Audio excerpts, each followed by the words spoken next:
Shalom, salam kasih, damai, dan sejahtera. Tuhan memberkati, menyertai, dan melindungi. Salpe. Mari kita buka bimbingan penyuluhan katekese kita pada hari ini dengan berdoa.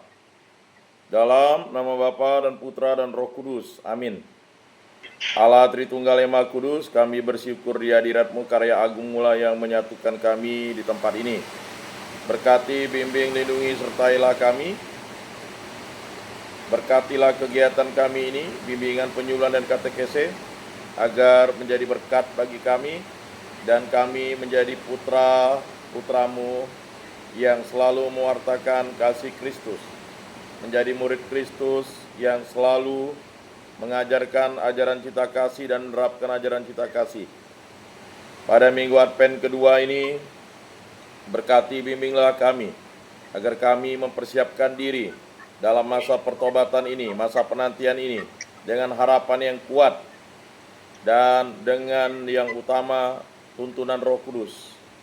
Berkatilah kami agar kami menjadi pribadi anak-anak-Mu yang hidup baru dengan cinta kasih Kristus, dan selalu bersyukur atas rahmat karunia yang Engkau berikan kepada kami, karena bukan kami yang memilih Engkau, tetapi Engkaulah yang memilih kami. Semoga kami menjadi terang, garam, dan ragi dunia.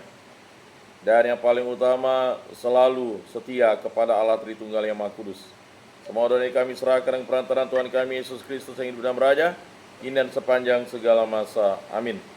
Dalam nama Bapa dan Putra dan Roh Kudus. Amin. Bapak-bapak, saudara-saudara yang terkasih, mari kita membaca kitab Yesaya bab 40 ayat 1 sampai 11. Yesaya 40 ayat 1 sampai 11. Mari kita membuka, membacanya, dan mendengarkan dengan seksama. Yesaya 40 ayat 1 sampai 11. Beginilah firman Tuhan, hiburlah umatku, tenangkanlah hati Yerusalem, dan serukanlah kepadanya bahwa perhambaannya sudah berakhir, bahwa kesalahannya telah diampuni, sebab ia telah menerima hukuman dari tangan Tuhan 2 kali lipat karena segala dosanya. Ada suara berseru, siapakah di padang gurun? Jalan bagi Tuhan. Siapkanlah di padang gurun jalan bagi Tuhan. Luruskanlah di padang belantara jalan raya bagi Allah kita.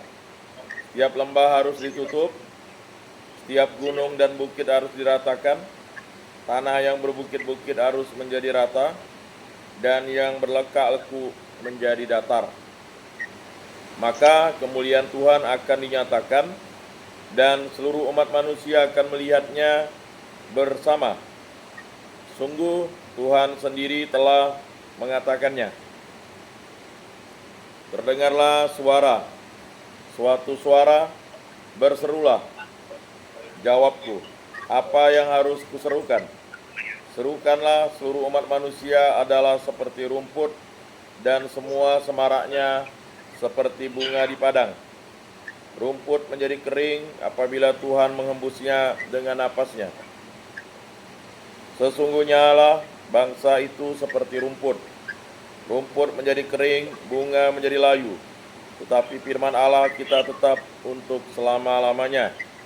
Hai Sion, pembawa kabar baik, naiklah ke gunung yang tinggi. Hai Yerusalem, pembawa kabar baik, nyaringkanlah suaramu kuat-kuat. Nyaringkanlah suaramu, jangan takut. Katakanlah kepada kota-kota Yehuda, lihat itu Allahmu. Lihat itu Tuhan Allah, Ia datang dengan kekuatan, dan dengan tangannya Ia berkuasa. Lihat mereka yang menjadi upah jerih payahnya ada bersama-sama Dia, dan mereka yang diperolehnya berjalan di hadapannya seperti seorang gembala. Ia mengembalakan ternaknya dan menghimpunkannya dengan tangannya. Anak-anak domba di pangkunya, induk-induk domba dituntunnya dengan hati-hati. Demikianlah sabda Tuhan. Syukur kepada Allah. Mari kita membaca Mazmur hari ini. Mazmur bab 96, ayat 1, ayat 2, ayat 3, ayat 10a, ayat 10c, ayat 11, ayat 12, dan ayat 13. Mari kita membuka Mazmur 96. Mari kita membaca dan mendengarkan dengan seksama. Lihat, Tuhan datang dengan kekuatan. Nyanyikanlah lagu baru bagi Tuhan. Menyanyilah bagi Tuhan, hai seluruh bumi. Menyanyilah bagi Tuhan. Pujilah namanya. Kabarkanlah dari hari ke hari keselamatan yang datang daripadanya.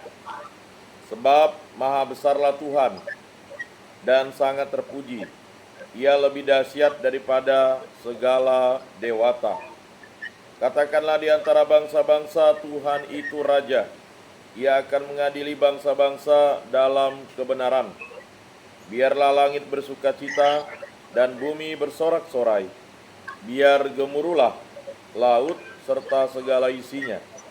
Biarlah beria-ria padang dan segala yang ada di atasnya. Dan segala pohon di hutan bersorak-sorai. Bersukacitalah di hadapan Tuhan, sebab Ia datang untuk menghakimi bumi. Ia akan menghakimi dunia dengan keadilan dan bangsa-bangsa dengan kesetiaannya. Demikianlah sabda Tuhan, syukur kepada Allah. Mari kita membaca Injil suci menurut Matius bab 18 ayat 12 sampai 14. Matius 18 ayat 12 sampai 14. Mari kita membuka Injil Matius 18 ayat 12 sampai 14 dan mari kita membaca dan mendengarkan dengan seksama. Yesus berkata kepada murid-muridnya, "Bagaimana pendapatmu jika seseorang mempunyai 100 ekor domba dan seekor diantaranya sesat? Tidakkah ia akan meninggalkan yang 99 ekor di pegunungan, lalu pergi mencari yang sesat itu? Dan aku berkata kepadamu, sungguh, jika ia berhasil menemukannya, lebih besarlah kegembiraannya atas yang seekor itu, daripada atas yang 99 ekor yang tidak sesat. Demikian pula Bapamu yang di surga tidak menghendaki seorang pun dari anak-anak ini hilang." Demikianlah sabda Tuhan.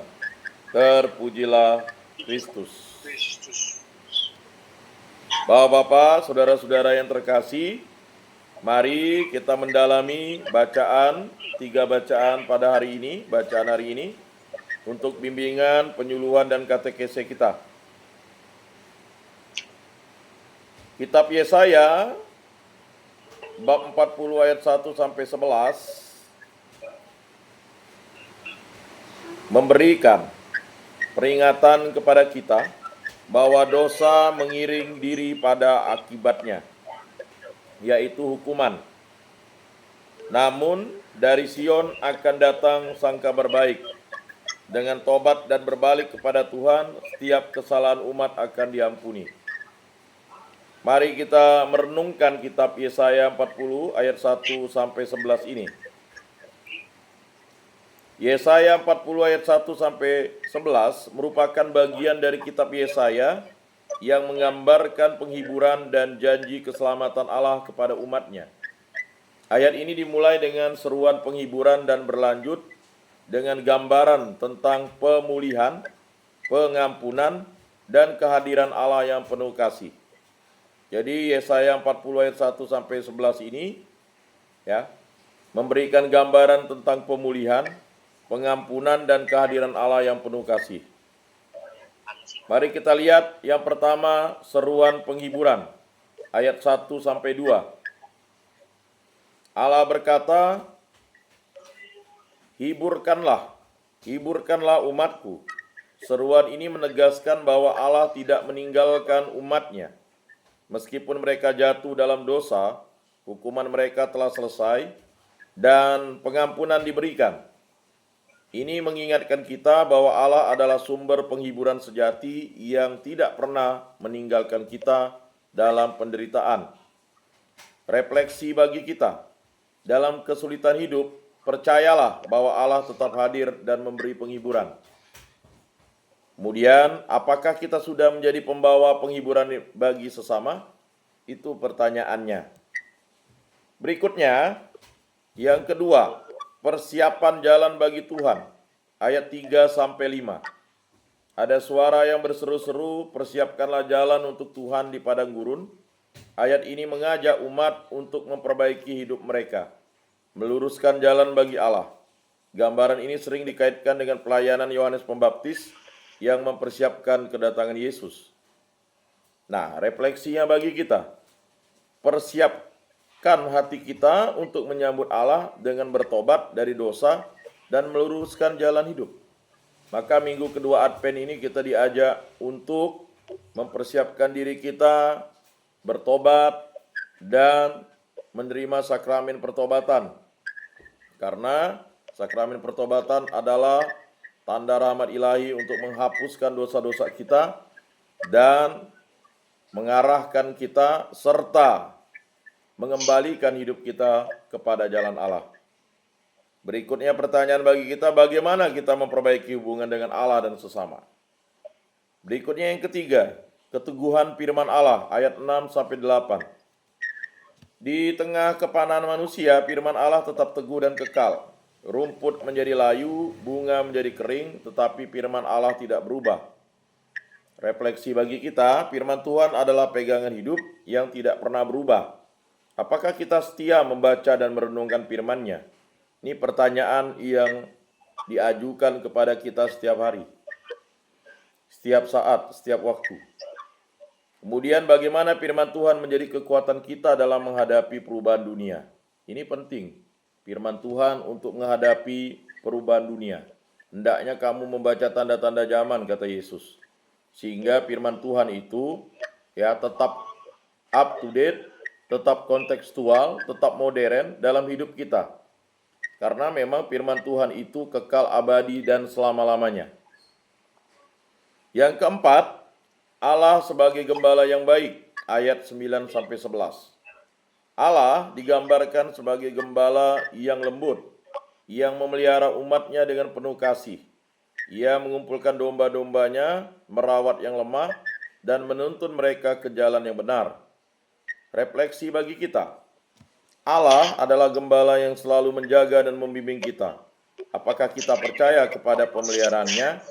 Nah, ini adalah pertanyaan yang harus kita jawab setiap saat. Sebagai umatnya, bagaimana kita meneladani kisah Allah dengan merawat sesama yang membutuhkan? Nah, ini penting sebagai inti pelayanan kasih kita. Pesan utama dalam Yesaya 40 ayat 1-11 adalah undangan untuk mempercayai penghiburan, janji, dan kehadiran Allah. Allah tidak hanya memulihkan, tetapi juga memanggil kita untuk ikut serta dalam karya kasih-Nya, menjadi pembawa penghiburan dan damai. Tuhan, terima kasih atas penghiburan dan janji-Mu yang teguh. Bimbinglah kami untuk mempersiapkan jalan bagi-Mu di hati kami. Jadikanlah kami pembawa kasih dan penghiburan bagi sesama. Amin.